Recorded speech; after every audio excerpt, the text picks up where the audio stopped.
So this is my wife's car, and I got it with high miles specifically so I could have it for projects.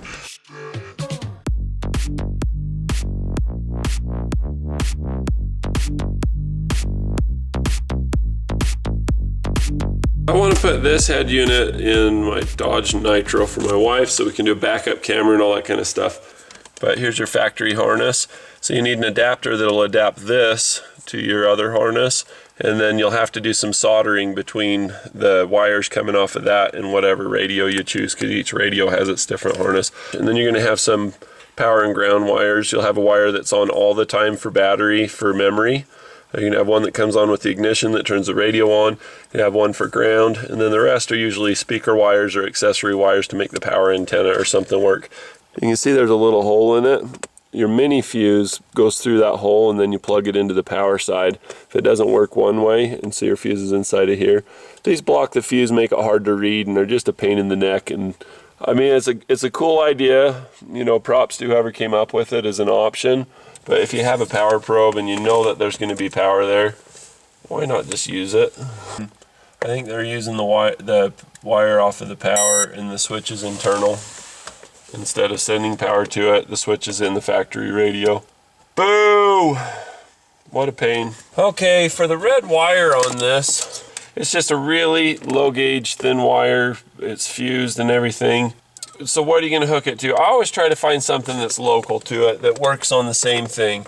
In this case, that happens to be the cigarette lighter plug, and you're already into the sucker. So if I were to take this wire and check it just to make sure I've got nothing here, and then when I turn the key on to the accessory position, I get tone, and then I turn the key off, it goes off, and it's on in the run position, accessory, whatever. And I know that because that's what I have hooked up to the dash camera stuff. So I'll connect into that. If you were to do it really proper and really nice, you'd make it so that you could disconnect it easily. You'd route it and have this wire come around from back underneath of here, like this. So that you've got a good routing. And then you do a fuse inline. And then basically just have it disconnect from that down here, so that you got another disconnect. Like have it connect to the fuse on one branch and then connect on the other side, and then you'd have the same thing. Typical fuse for something like this would be like 10-15 amp.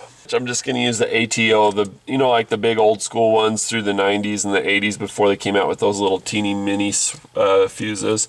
Those work better with the spade connector. I'm going to show how to do a quick and dirty fuse install, an inline fuse. It doesn't cost very much. You don't have to do the glass fuses that come with stuff. I just cut those out and put this in. This is a little trick I do when I'm doing a stereo install or a light kit or something like that. We're doing a radio install today, so we're going to do the 10 amp fuse to match the one in the back of the stereo unit, and it's usually either 10 or 15 on your car anyway for your accessory position.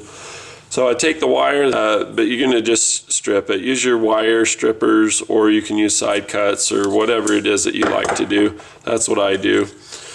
And then we take this guy and put it on there. You can use your crimpers. I just make sure that I can see a little bit of copper poking through. If I can see a little copper poking through, it gives me something to aim for. That one's perfect. So let's go over, I'll do it gently so that it's not going anywhere, and then I'll come in from behind and just frickin' crimp it right in the back. Thinking angry thoughts because I just got another telemarketer call from Sirius XM radio. I hate those guys. They do not give up. Man, for somebody that wants to get you to listen to them, they sure as hell don't listen to me when I say quit calling me. See the way that this works? So if you have two wires coming up to it, watch how quick and easy this is. You just throw it out, just nibble, nibble, nibble, nibble. Put your thumb right on the part here, the pivot. Give it a little twist. Go like that. Give it just a little bump. And then come in from behind, like I say. The reason why I do it from behind is sometimes you'll crush or mess this up and then it's no good. And you can tune these too. I mean, say they get a little bent. But see, here's the deal. An ATO fuse, which is this bigger size fuse, is perfect for it. See how they don't make contact? But then we go and we take it to a whole nother level and wrap it in tape. Gotta take it off the fuse, of course. Dude, now every time my phone even does anything, I'm just like, ooh, if that's Sirius XM, I'm just gonna rip the guy's head off. Like, I'm usually really polite and nice. You know, I've had to do cold call stuff before. I've had to, you know, contact with people with things that they weren't thinking of or, you know, weren't into necessarily. I know what it's like, but it's just like, I don't know who's in charge of that company, but they are just so high pressure and they are so stinking annoying. I hate it.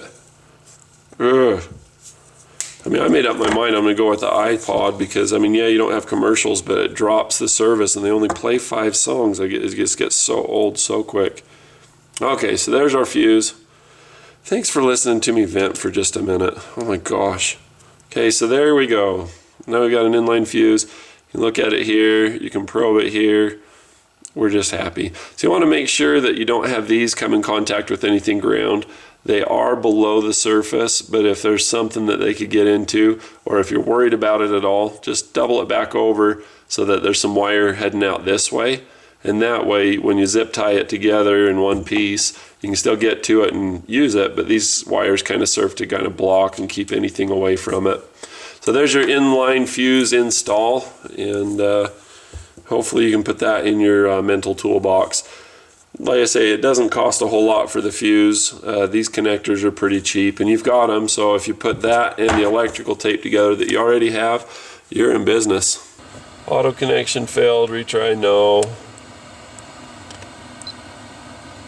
My fingers are just so callous, they don't even work on a touch screen anymore. It's pretty sad.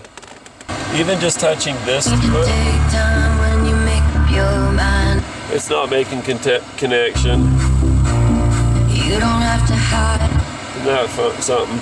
So anyway, that's why you want to go through this before you put it all back together. And buy good quality harnesses, buy good quality antenna adapters. Don't buy the crap that you get on eBay or something like I did. So there's the install.